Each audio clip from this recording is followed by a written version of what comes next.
invitados. Está Juan de la Puente, analista político. Juan, ¿cómo estás? Buenas noches. Un gusto. Y Fernando Tuesta, también politólogo, profesor de la Pontificia Universidad Católica del Perú. ¿Cómo estás, Fernando? ¿Qué tal, Patricia? Y empezamos rápidamente, señores, a analizar lo que está pasando con el final, lo que ha sido ya el final de la exposición del del fiscal José Domingo Pérez, que ya terminó de revisar caso por caso, ¿no es cierto?, todos los implicados, y hasta ahora solo hay 2 prisiones preventivas que se han hecho efectivas, la de Keiko y la del señor Silva Checa. Quedan el señor Yoshiyama, a Jorge Yoshiyama se le ha dado comparecencia y todavía falta que se dicte alguna decisión sobre los que faltan. Los más importantes, creo que los señores Figari, la señora Ana Vega y también el señor Bedoya, me parece que está entre el grupo que falta, el señor Mejía, la secretaria, en fin, hay un grupo importante. ¿Cómo vemos esta primera etapa? Porque con lo que pase mañana se va a cerrar una primera etapa de lo que va a ser el juicio o la investigación contra Keiko Fujimori y su grupo. A ver, Fernando, tu evaluación, por favor. A ver, sí, esta primera etapa, para empezar, ha conmocionado en general a la opinión pública. Pocos creían que esto se iba a dar, y creo que de alguna manera el fiscal ha logrado armar un argumento que ha comprometido al partido Fuerza Popular y particularmente a Keiko Fujimori. En realidad ha logrado además tener este final más o menos deseado por el fiscal Domingo Pérez, porque no solamente ha tenido que sortear el propio desarrollo del proceso, sino a su lado los continuos, digamos, intentos de boicotear o limitar su acción. Y esto ha hecho casi los últimos 30 días como no solamente la noticia del mes, sino que creo que la situación ahora de Fuerza Popular es bastante comprometedora y que ha tenido impacto político, porque las deserciones han causado pues un efecto negativo en la propia organización y que abre definitivamente un nuevo panorama. Como tú bien has dicho, se cierra una etapa, pero se abre otra. Así es. Y esta otra, bueno, va a durar evidentemente más, pero creo que Fuerza Popular sale perdiendo largamente este primer momento, ¿no? Las primeras, creo que cuando meten a Keiko presa, cuando arranca, incluso con la preliminar, ¿no es cierto? Cuando arranca esta etapa de lo que decimos va a ser una larga investigación o un largo proceso, es como que a uno lo agarra un revolcón de una ola, no solo a ellos, sino al país, no sabes muy bien qué pasa. Y después no es que ya salieron, ya llegaron a la orilla, sino que uno se acostumbra a flotar, ¿no? Hasta que llegue la siguiente racha. En ese flotar, ¿dónde estamos, Juan? ¿Dónde está el fujimorismo? ¿Cuál es el ajedrez político en el que estamos parados en este momento, ¿no? Bueno, coincidente con lo que has señalado tú, has señalado Fernando, aquí hay como 3 pistas, ¿no? Hay una pista de juicio mediático, que es el que ha tomado la atención de la opinión pública. Hay el juicio político con los efectos que esto tiene, por supuesto, muy devastadores para Fuerza Popular y personalmente para Keiko Fujimori. Y está el juicio judicial, en realidad no es un juicio, es el proceso judicial, pero que es otra pista, donde me parece que efectivamente se está cerrando una etapa y está abriendo otra. El problema es que ambas se juntan en la perspectiva como un giro brusco, porque hace 2 meses nadie podía plantear seriamente, sin ser tildado de loco, que este iba a ser el desenlace de este caso de los cócteles o del caso denominado aumentar 500 a Keiko, ¿no? Entonces, el efecto político y lo tenemos claro, y este efecto judicial procesal me parece que efectivamente es el resultado deseado por el fiscal, y creo que es un momento estelar para la Fiscalía. Y que esto nace cuando el fiscal Pérez, decide adecuar este proceso al nuevo Código Procesal y a la Ley de Crimen Organizado. De acuerdo. Dame un segundito, Juan, porque tenemos una noticia de último minuto. Catalina, nos acaban de avisar que el juez Richard Concepción Caraguancho, entendemos, dicta no prisión preventiva, sino Dicta impedimento de salida del país a Mark Vito. Ya, todavía no se lo han dictado. El fiscal solicita el impedimento de salida del país para Mark Vito. O sea, José Domingo Pérez es el que está pidiendo esa medida, ¿no, Catalina? Sí, eso es ahí correcto. está, efectivamente. Muy bien, y la audiencia del impedimento va a ser este miércoles y probablemente la respuesta del juez sea positiva porque nadie quiere que se le escape a nadie, ¿no? Y dada la situación de Mark y de Keiko, es esperable que se acceda a esta petición. En el contexto de lo que estamos viviendo, evidentemente es una medida que termina favoreciendo a Mark Vito, porque la otra posibilidad era pues un arresto. Claro, que si no, que cuenten los Humala Heredia, ¿no? ¿De qué se trata cuando se vayan los dos a la cárcel? Hablábamos de esto, ¿no? Es decir, que cuando el fiscal Pérez decide adecuar este caso a lo que señala el nuevo Código Procesal Penal y a la nueva Ley de Crimen Organizado, produce un giro y gana una sucesión de batallas y amparos, etcétera, porque él tenía un caso. Pero al entrar a finales de octubre a esta etapa de la formalización de la investigación preparatoria, digamos, las fuerzas estaban empatadas y se produce lentamente un desempate cuando aparece un primer testigo, un testigo protegido, un segundo testigo protegido que se desdice, pero con la declaración de ayer del sobrino de Jaime Yoshiyama, como que se produce un triunfo, una victoria en toda la línea de las tesis de la Fiscalía. Y hay un retroceso en Fuerza Popular, que lo hemos visto ahora, porque se está readecuando la estrategia, ya no en la línea de negar los aportes, sino negar el conocimiento de Keiko Fujimori. Termina entonces esta etapa de la formalización con una victoria de la Fiscalía, pero por de lejos, y además adelantando mucho, incluso falta la etapa intermedia, falta el juicio oral, pero la cantidad de evidencia que ha recogido es muy importante. Dice en el derecho penal que la prueba dorada es la confesión. Y lo de ayer es una confesión. Lo que ha hecho el congresista que se retractó es una confesión, lo otro es una confesión. Entonces, sí me parece que este es un momento estelar de la Fiscalía. Y si esto además se ha producido en el contexto de un hostigamiento permanente al fiscal, porque nunca he visto un caso donde se producía una hostilidad en vivo y en directo, es decir, en las redes, en las declaraciones, el fiscal estaba exponiendo y había conferencias de prensa en el Congreso, entrevistas en medios, etcétera, ¿no? Una hostilidad online, ¿no? Y a pesar de eso, a mí me parece que él ha ganado esta parte y eso fortalece, yo creo que las tesis de la Fiscalía en este caso. Quedan algunas lecciones para la academia, porque este es un caso emblemático en que se está no solo discutiendo crimen organizado, lavado de activos, delincuencia de políticos, sino también se pone a prueba el propio Código Procesal Penal y lo que yo considero este abuso de las prisiones preventivas que evidentemente va a tener un efecto en la discusión del derecho penal peruano, ¿no? Claro, pero la celeridad, la manera como se está llevando los casos, la oralidad, en realidad es otra historia, ¿no es cierto? Es que el sistema acusatorio tenía esa ventaja que después de varios años en que se ha empezado a aplicar el nuevo Código Procesal Penal, recién se ha visto. Sí. He visto por ahí unas estadísticas aquí en RPP, han entrevistado a la directora del canal Justicia TV y dice que tiene 8.000 minutos de grabación y todo eso es pues evidentemente la puesta en escena de una confrontación oral que enriquece mucho el proceso, ¿no? Antes no era así, antes todo en el proceso era por escrito, ¿no es cierto? Los juicios demoraban años y ahora hasta lo que estamos viendo es el resultado de un cambio en el Código Procesal Penal, efectivamente, y que en un caso emblemático es realmente además aleccionador. Ahora, hay como dos frentes, ¿no es cierto? Está el frente legal, que se les ha desmoronado, hay que reconocer. Han cambiado de nosotros nadie nos ha entregado nada a, bueno, lo que nos han entregado no es de origen ilícito, pero ahí tienen dos problemas.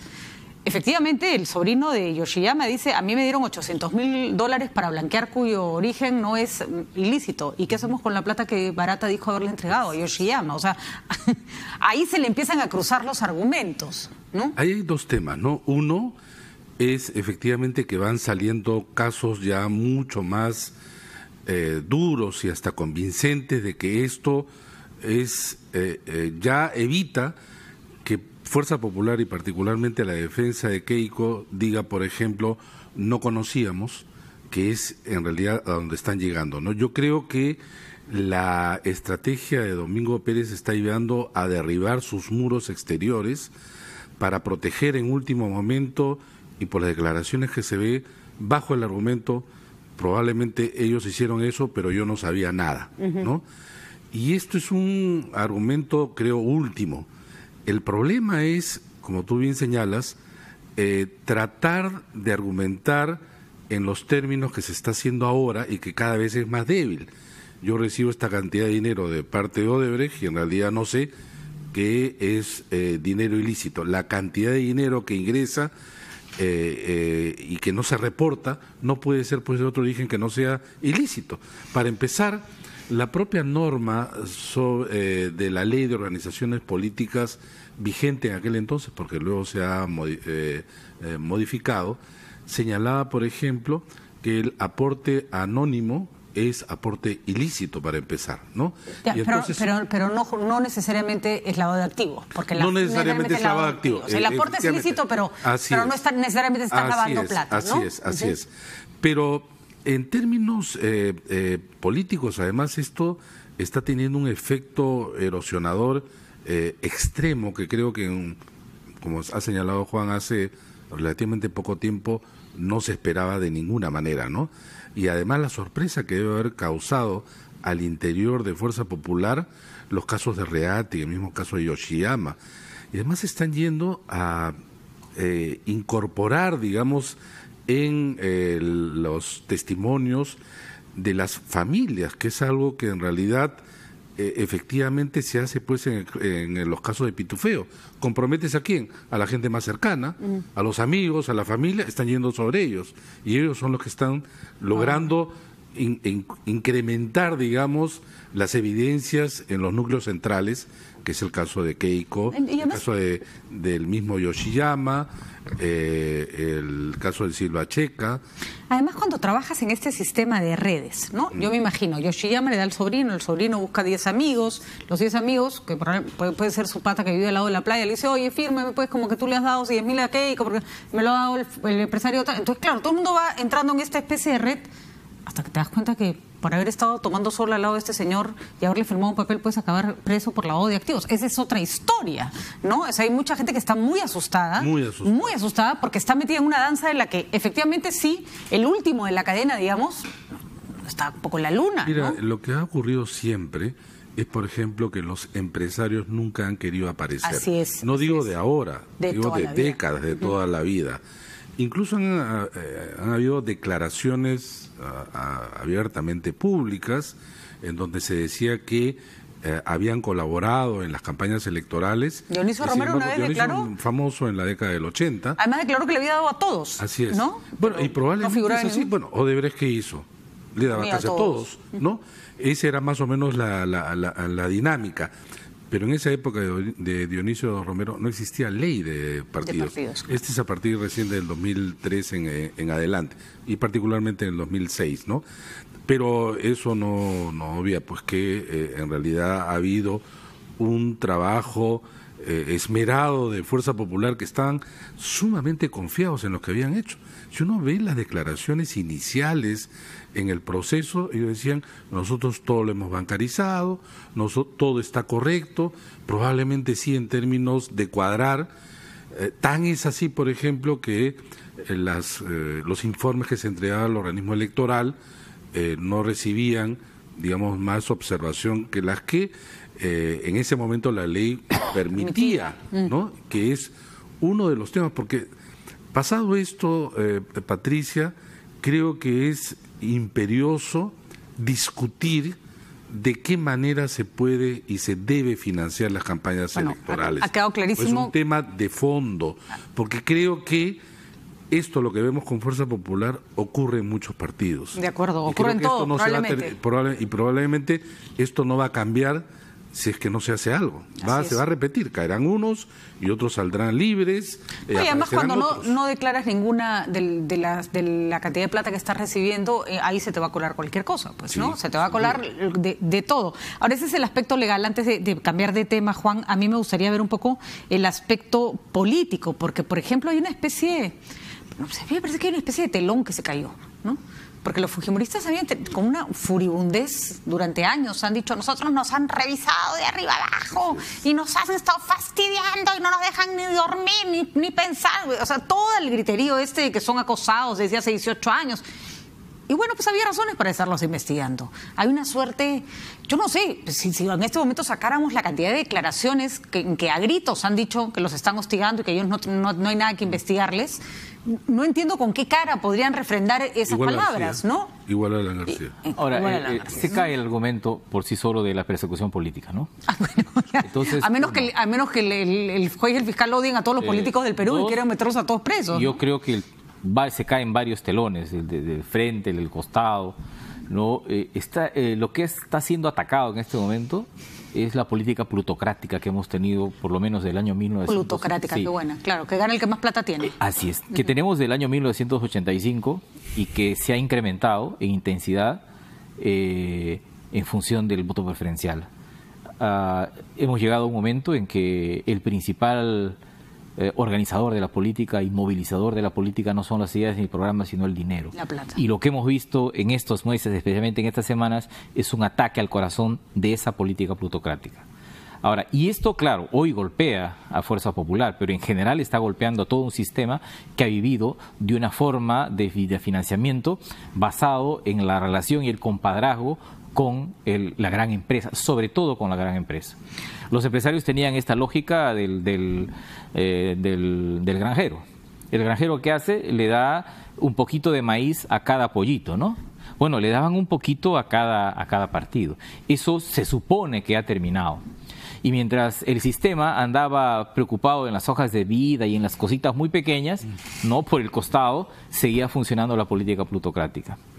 Y el efecto político sí es devastador para Fuerza Popular, pero yo diría que si somos objetivos, la idea de que esto solo es devastador para Fuerza Popular y para nadie más ha terminado siendo un fiasco, claro, porque lo que está sucediendo en la bancada oficialista es la demostración que se está cayendo un conjunto de formas de hacer política. Y es más, yo diría incluso en beneficio del fujimorismo que ellos tienen una agenda corta y una agenda grande y no están manejando mal su agenda corta. De acuerdo. Porque fuera del caso de Reategui, que es confesión sincera, el caso de este congresista Castro. Que un día dice sí, otro día dice no. Y la renuncia de Petrosi, ¿no? Esta bancada está fuerte. No se ha descalabrado como todo el mundo. ¿No? Entonces, claro, para gente decía, qué curioso, el golpe más fuerte lo recibe Fuerza Popular, y los que pero los que desbaratan inicialmente son incluso el pedido de licencia que hace Salaverry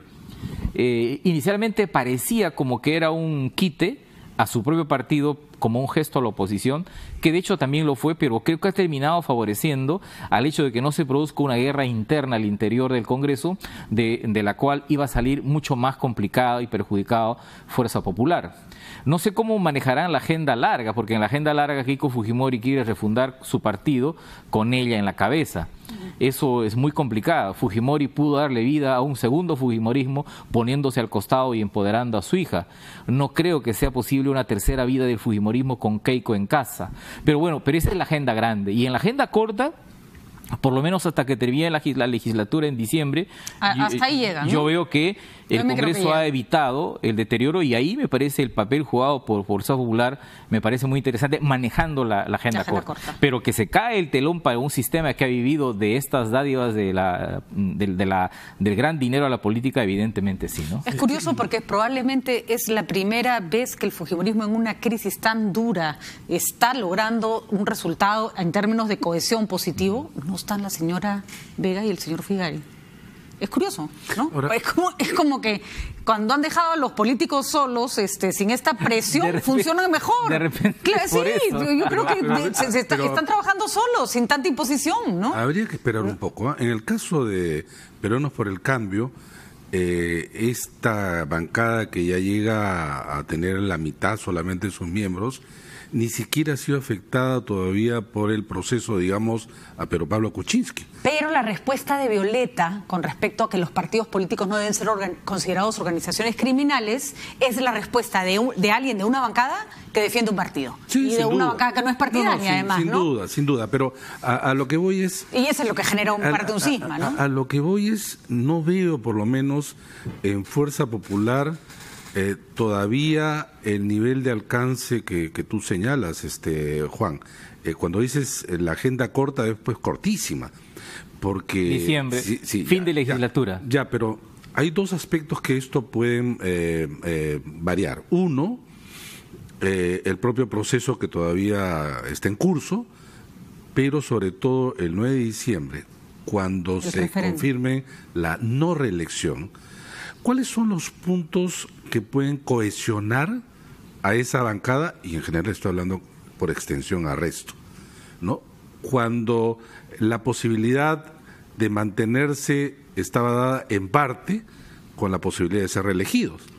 Pero, ¿qué otro compromiso puede haber? Un compromiso de identidad partidaria, lealtad a la lideresa, eso disminuye ostensiblemente. O la posibilidad de tener, digamos, políticas que si bien no salen del Ejecutivo, capacidad de negociación para los, por ejemplo, parlamentarios de provincias.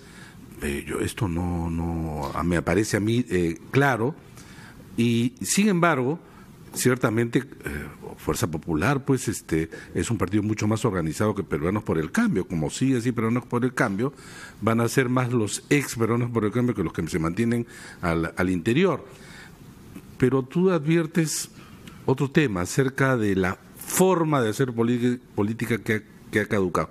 No lo veo, digamos, con esta, digamos, claridad, por cuanto no. O sea, para ti la plutocracia va a continuar. Es que no encuentro ninguna posibilidad hasta ahora, o más que ninguna posibilidad, no encuentro que los mismos que pueden cambiar las reglas, vale decir, estos 130 congresistas, hagan algo que modifiquen esas reglas para que en 2021 las cosas cambien. La única cosa que han planteado en estos días es lo de no considerar a los partidos políticos organizaciones criminales, que más allá de que sea una buena o mala idea, es una ley que lo que busca es seguir protegiéndose. Sí, pero en el sentido de que el 2021, esto de acá no va a tener, digamos, un impacto directo. No, lo que voy es que no están dispuestos a cambiar nada en función de que esta situación cambie, ¿no? No, sin duda, pero no creo que sea exclusivamente el punto en discusión. No creo, por ejemplo, y dada lo que vamos a enfrentar el 9 de diciembre, sobre los efectos que va a tener en la representación política, ninguna, porque el presidente de la República ha señalado que está descontento con el proyecto con la ley de reforma constitucional sobre la bicameralidad, y esa era la reforma. La no reelección no es la reforma, y al contrario va a tener efectos incluso más perjudiciales de lo que en general se entiende. Yo quiero precisar eso. Yo decía este asunto del agotamiento en un sentido dialéctico, decía, no significa que va a ser reemplazado inmediatamente. Pero digamos, la justificación política, económica, organizativa que se tenía respecto del financiamiento privado, eso se ha caído. Y se ha caído tanto que en la elección municipal nadie ha puesto plata. En el sentido que había un grueso de gente que decía, oye, los partidos tienen que vivir también del financiamiento privado, aquí se está penalizando mucho, a financiamiento público muy bien, pero no se le puede impedir que una persona aporte, nos están sobreregulando. Ya ese es más o menos el discurso que se tenía. Y yo lo que veo es hoy día que ese discurso, ¿no?, en que mira, dejad que los privados vengan a mí, eso como discurso se ha caído. No solo eso, sino y tenemos que ir a los privados se les ha caído la gracia también. Porque en las municipales nadie ha puesto plata. Y tenemos que ir a una o sea, claro, pues. Si alguien quiere o alguien cree que se puede cerrar esta crisis política sin cambiar esas reglas de juego del financiamiento de una manera mucho más firme, yo creo que se ha equivocado. Porque el riesgo sería una política mucho más ilegítima. Pero ¿qué incentivo tienen ahora que no van a ser reelegidos ellos de cambiar o de cerrar la crisis? Perfecto, pero estoy haciendo una constatación. Y esto también tiene que ver con el presidente de la República. Se supone que el presidente de la República tiene que tener el día 10 un segundo plan. Así es. Porque este proceso de reforma que él ha abierto no puede cerrarse con la votación del día 9 de diciembre. Pero además, Porque además no puede cerrarse en esas condiciones. Claro, además porque yo creo, o lo he escrito además, a mí me parece que es un error no tomar la bicameralidad. Claro, Yo pienso ahí de lobo un pelo, incluso en las condiciones previas a la decisión del Tribunal Constitucional era importante tomar la bicameralidad. El único país de América Latina que no tiene reelección y al mismo tiempo tiene una sola cámara es Costa Rica, que no podríamos decir que es un país que establece un precedente equivalente para cualquier otro país de América Latina, ¿no? Entonces, claro, el que va a sufrir es el próximo presidente. Por supuesto. ¿No? El que va a subir el próximo presidente. Ahora, pasemos un ratito a otro tema y dejamos este ahí porque vamos a volver seguro. Y es sobre el hecho de que Alan García tiene que responderle al fiscal Pérez. Porque hasta ahora hemos hablado de Keiko, que no ha sido presidenta de la República, ¿no es cierto? No ha llegado a tener ese cargo. Los Humala Heredia, ya sabemos en qué lío están embarcados y está clarísimo la recepción de dinero durante la campaña. Pero el caso de Alan es distinto. A Alan, como el pleito fuerte en el del 2011, él no estuvo porque abandonaba la presidencia. En el 2006 aparentemente nadie daba tanta plata, no había tanto drama, Odebrecht no estaba tan metido. Su rollo está en el manejo de dinero y en los contratos de Odebrecht durante su gobierno. Y parece que no le hemos visto la cara al señor García, no sabemos si tiene cara de susto, pero tuit de susto tiene de todas maneras, ¿no? Toda su campaña, el golpe, es propio de una persona que está asustada, ¿no? No, sin duda. Sin duda. ¿Qué creen que pase? Porque hay quienes además dicen que no llega ni siquiera Pérez a entrevistar a García, que probablemente los amaqueen antes, ¿no? Mañana es, ¿no? Mañana, sí. Mañana 15. Ahora, pocas veces he visto una situación de esta naturaleza, ¿no? Además, donde ha alimentado a través justamente de Twitter una serie de ataques contra el fiscal que lo va justamente a tomar la declaración. Qué torpe, ¿no? Mañana. Qué torpe. Es increíble. Pero eso, uno dice, esta falta de contención, ¿no? Se le van los dedos al tuitear, pero yo también advierto como tú que es un gran temor. Sí. Todo el tiempo llegaba a Lima, se iba y decía, a mí me han investigado, no, yo no me vendo, etcétera. Pero todo esto, los últimos declaraciones o los últimos tweets advierten muy por el contrario una persona extremadamente preocupada yo creo que pasa del temor al terror, porque ha alimentado pues idea hasta del golpe de Estado, ¿no? Ha dicho de todo al Domingo Pérez, ha hecho lo indecible para poder, yo creo, hasta un punto evitar que prestar declaraciones ante la Fiscalía el día de mañana, y es un caso singular. Y ¿sabes qué? En términos mediáticos puede ser incluso hasta más potente de lo que hasta ahora hemos visto. Alan García evidentemente es un personaje distinto en términos mediáticos, porque el nivel de resistencia que tiene él es muchísimo mayor que el que tiene Keiko Fujimori, incluso que el fujimorismo.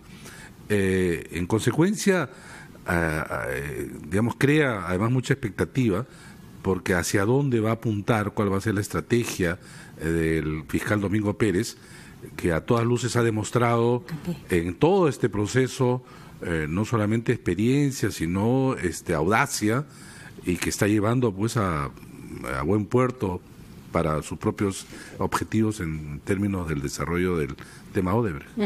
Ahora, lo de García sería más complicado y lo tendría más asustado, porque son... O sea, lo que pasa las relaciones, pues, es recibir dinero mientras estás Pero son dos casos distintos, ¿ah? Porque el caso, digamos, son casos complejos. Pero dentro de esa complejidad es mucho más fácil, por la cantidad de delación premiada y testigos protegidos y colaboradores eficaces, el caso de Keiko Fujimori. En el caso de García... Por el momento, hace 5 meses no era fácil. El caso de García de Keiko, no había nada. Básicamente, ¿no? El asunto durante el ejercicio de la presidencia. Así es. Ahora, García ha sido presidente, Keiko no ha sido presidente. Efectivamente. Entonces, eso hace también que, digamos, García sea pues una presa más codiciada, diríamos, ¿no? Y que también haya tenido cualquier cosa que haya hecho, si es que la hizo, ahora, se haya en segundo lugar, más, digamos, en tercer lugar, estoy poniéndolo en condicional. Él ha tenido un éxito en la politización previa del caso. Entonces, lo que tuvo Keiko Fujimori fue una politización en la parte final del caso, porque lo que hizo Keiko Fujimori en un momento es un amparo, una casación que luego salió en la sala de Inostroza, cuestionó que sea aplicado, que sea adecuado el caso a la ley del crimen organizado. García lo que ha hecho es, de entrada, plantear una politización. ¿Con a mí me parece ¿con que... la comisión? No, con el fiscal. Con el fiscal. ¿No? Y ha planteado un caso y usando el tema del golpe de Estado, que yo no creo que haya razones para hablar de un golpe de Estado. Nadie se la creyó mucho, ¿no? Pero para efectos de la politización ha funcionado. Quiero decir es que siendo casos complejos, ¿no? La chamba del fiscal va a ser mucho más difícil por supuesto que sí. Porque además tienes un presidente, ¿no?, que ha construido, creo, una defensa mucho más política que por lo menos que la que construyó en el inicio Keiko Fujimori. Y al que es más difícil llegar. No estamos diciendo acá que el señor García haya recibido dinero, eso lo tendrá que probar el fiscal. Pero si estas cuentas que tenían estos funcionarios que están presos, que aparentemente no eran los que tomaban las decisiones, por eso es extraño que se coimea a quien no tiene capacidad de decisión, en fin... no hay manera de ligarlas a García o a quien haya movido todo ese aparato, pues se irá a la cárcel el que está al final al último de la cola, digamos, salvo que empiecen ellos a hablar, ¿no? Que me parece que es algo que ha empezado a ocurrir, ¿no? Pero no sabemos por eso hasta ahora cuál es la estrategia que va a llevar adelante y qué otro tipo de conocimiento, documentación, en fin, tiene en sus manos Domingo Pérez. Por eso es que lo hace, con todo lo que ha señalado Juan, un caso, por un lado complejo y sumamente interesante. Ahora bien, ¿cuál ha sido el partido y la persona que ha tenido más vínculos también en la judicatura en general, el Ministerio Público, históricamente? Obviamente ha sido pues el APRA, claro, ¿no? por supuesto. Y creo que eso también le daba a García por mucho tiempo un nivel de confianza que no tenían otros, ¿no? Él se maneja bien, además, en términos, ya lo sabemos, de opinión pública, y ha tratado, como hemos comentado, a hacerlo indecible para evitar lo que mañana va a tener que enfrentar. Pero coincido con que lo de mañana es también un punto en donde García, creo, no lo hemos visto con tanto temor como ahora, ¿no? Y bueno, vamos a ver finalmente qué ocurre, porque si bien creo que García puede estar legalmente más protegido, hay algo con García que yo no sé, yo lo veo, y ahí me gustaría tu opinión, Juan, lo veo con una consistencia desde los últimos años, varios años ya, y es que siempre va a ser considerado el político más corrupto, no, pero que hasta le gana hasta Alberto Fujimori, ¿no es cierto? Y tiene una imagen de corrupción más allá de lo que se le pruebe o no se le pruebe, de la que no se puede zafar, de la que no se puede quitar, ¿no? Y eso es mentira, que es culpa de una campaña, de los narcoindultos, eso le viene de toda la vida, ¿no? Bueno, hay un juicio mediático que en el caso de García aún no ha empezado, porque digamos los pormenores de este caso aún no se conocen o se conocen muy poco, digamos, ¿no? Pero Keiko tenía más colchón que él para afrontar un juicio mediático, ¿no? El juicio político sí es muy adverso a García. Y vamos a ver, mañana, digamos, es la pitada inicial del juicio judicial, en realidad mal llamado juicio, del proceso judicial, ¿no? A mí me parece que Keiko y Fuerza Popular se manejó mal en los tres procesos. Incluso en la última etapa, en el proceso de octubre, en la parte procesal de la prisión preventiva, la estrategia de defensa estaba orientada a decir que no hubo lavado de activos, cuando el eje de la argumentación del fiscal era que hay obstrucción. De manera que al final quedaba claro que ella iba a prisión preventiva por el asunto de la obstrucción. Y recién ayer es que se destapa el asunto del probable lavado de activos. Vamos a ver cuando formaliza, porque hay que entender que este interrogatorio es uno de varios, si es que formaliza investigación preparatoria el fiscal Pérez, cuál es el eje de la acusación, si es que hay, ¿no?